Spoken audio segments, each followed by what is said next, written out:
मुख्तार अहमद समीजो साजिद अली काकर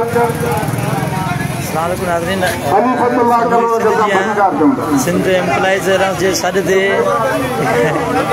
पने आकिल जे जेको आहे तालका अस्पताल जे पैरामेडिकल स्टाफ ऐं डॉक्टरनि मुलाज़िमनि तरफ़ां जेको आहे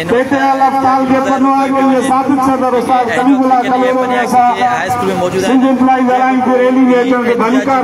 जेको आहे इहो पंहिंजे रवायती रस्म थींदो जाम हाउस पने आकिल जेको एहतिजाजी मुज़ाहिरो कयो वेंदो।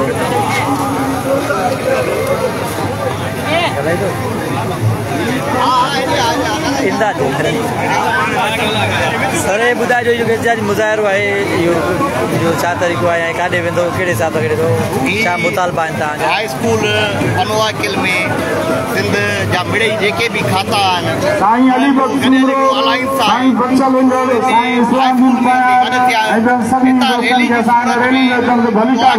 वेंदासीं ऐं असांजो इहो ई मुतालबो आहे त असांखे DRA ॾिनो वञे ऐं जेका पेंशन वारो कारो कानून लागू कयो वियो आहे उहो वापसि वरितो वञे ऐं ॿियो त जेके ग्रेजुएटी आहे उहा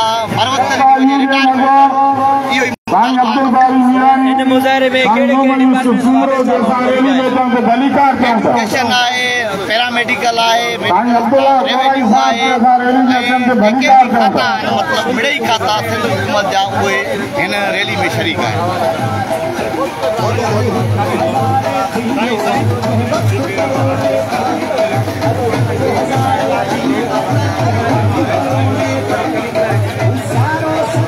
सिंध यूनाइटेड पीपल मेंबर शबीर अहमद साईं जे असां रैली में अचण ते भलीकार कयूं था।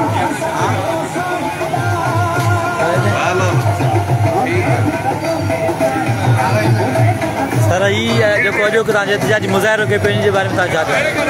बिस्मिल्लाहिर्रहमानिर्रहीम। सभ खां पहिरियां त तव्हां मीडिया वारे दोस्तनि जा न्याय ताईं तहे दिलि सां शुक्रगुज़ार आहियूं जन असांखे गुज़िरियल केतिरनि ई ॾींहंनि खां जेके असांजा एहतिजाज आहिनि उन्हनि खे कवरेज ॾिनी आहे। हीउ एहतिजाज जो सिलसिलो गुज़िरियल 1 महीने खां मुख़्तलिफ़ तरीक़नि सां हली रहियो आहे। मुलाज़िमनि जो कॾहिं प्रेस क्लब ते एहतिजाज आहे, कॾहिं रोडनि ते एहतिजाज आहे, कॾहिं इदारनि में एहतिजाज आहे, लेकिन अॼु जो जेको हीउ एहतिजाज पनवाकिल में थी रहियो आहे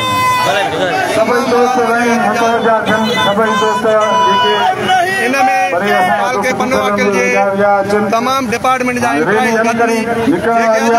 गवर्नमेंट हाई स्कूल खां हज़ारनि जे तादाद में मुलाज़िम गॾु थी करे रैली कढनि था जेके MNA हाउस अॻियां MPA हाउस अॻियां वञी करे उते एहतिजाजी धरणो बि हणंदा ऐं जेका असांजे सिंध एम्प्लॉइज अलायंस जी चार्टर ऑफ डिमांड आहे उहा बि उते MP हाउस ते जमा कराईंदा।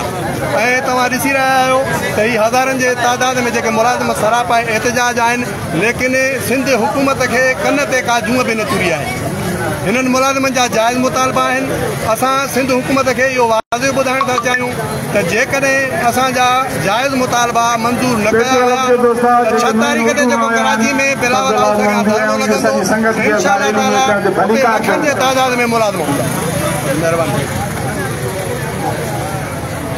पीओ प्राइमरी सफ़र जुगन कलर साहब के असां भलीकार कयूं था, असदुल्ला मेमदी साहब के असां भलीकार कयूं था।